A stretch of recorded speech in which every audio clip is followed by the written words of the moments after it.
You talk about your sister who was 2 years older than you, like, now that you look back on your life and what you guys share, good, bad, and ugly, what do you guys really reflect on most? Because it's kinda like you're feeling each other's emotions, so it's been so many years that have passed. Sorry about the loss of your father. I'm glad that he was able to find peace and recover. And I hope whatever situation with your mom, you guys can keep stacking the bricks to make that relationship even better. But with that said, what are some of the things that you and your sister talk about that you feel has helped both of you guys get to where you're at today? Actually preface this with saying too, I'm very proud of my sister. And then we also have a younger sister. And it's a really interesting dynamic because she was born 9 years after me. So there's a big age gap. And her childhood experience had its own challenges, but it was vastly different than the experience that my older sister and I had.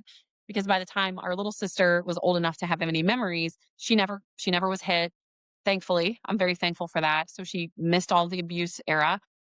My dad was mostly sober, mostly had his stuff together by the time she has those kind of core memories. He still had his issues, he still had anger problems, but the alcoholism wasn't as big a prevalent of an issue as it was for my older sister and I. So it's interesting that you have three siblings who have the same biological parents who have such wildly different childhood experiences. But my older Mm, sister, she has 3 degrees, including a doctorate. I have 4 degrees, including a doctorate. My younger sister has 2 degrees, including an MBA. So between the three of us growing up the way that we did, we have 9 college degrees and we're all very successful. We just spend time kind of, I wouldn't say nonchalantly talking about it, but so much time has passed and we've done so much self work that we're able to talk about it, usually without getting emotional. So this might sound crazy, but when we talk about our dad, it's mostly out of sadness because we miss him, because we were all able to forgive. We all really were shattered when he passed away. And it's just more about positive memories and the good things about childhood. And we'll talk about the crazy stuff too. Like, do you remember the time when our little sister was an infant and we were strolling her through the streets of Newport and getting on a tank, which is our city bus, and going on a 45-minute journey to the mall? yeah, Or, my sister shoplifted deodorant because we didn't have any and she got caught and had to go to child juvie court. So it's more of like taking the bad memories and almost kind of joking about it. And that's probably a trauma response. I don't know that that's the most healthy way to unpack a traumatic childhood, but it's right. how we've been able to cope. What do you think it's going to take to keep stacking the bridges with your mom?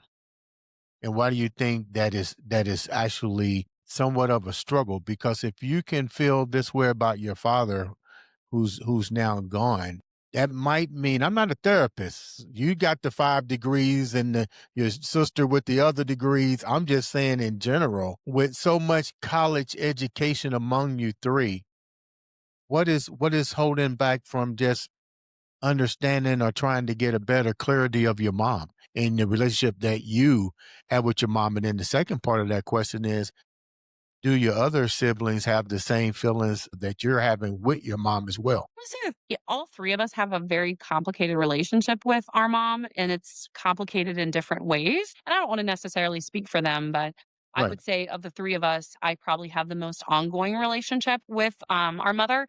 And I think the difference, because sometimes I do ask myself of how were you able to be more forgiving toward your father when he was the right. perpetrator of the abuse and he was the alcoholic versus your mother? And I think the difference is accountability. Before my dad passed, he was accountable. He didn't make excuses. It was, I was this, I did this, and I'm sorry. And I know I can't make up for it, but I knew I could always depend on my dad. And he didn't have a lot of resources, he didn't have money, but I knew that he would lay down and give his life for me if that's what it ever took. I don't know if I could say the same Mhm. for my mom. I think my mom has a little bit of a revisionist history, and that's probably her own trauma response. So I try to give her grace with that. But I do think there is, in her mindset, a perspective of I was a really good mom. I did these things and she did some great things. She always made holidays really special. And I'm thankful for that.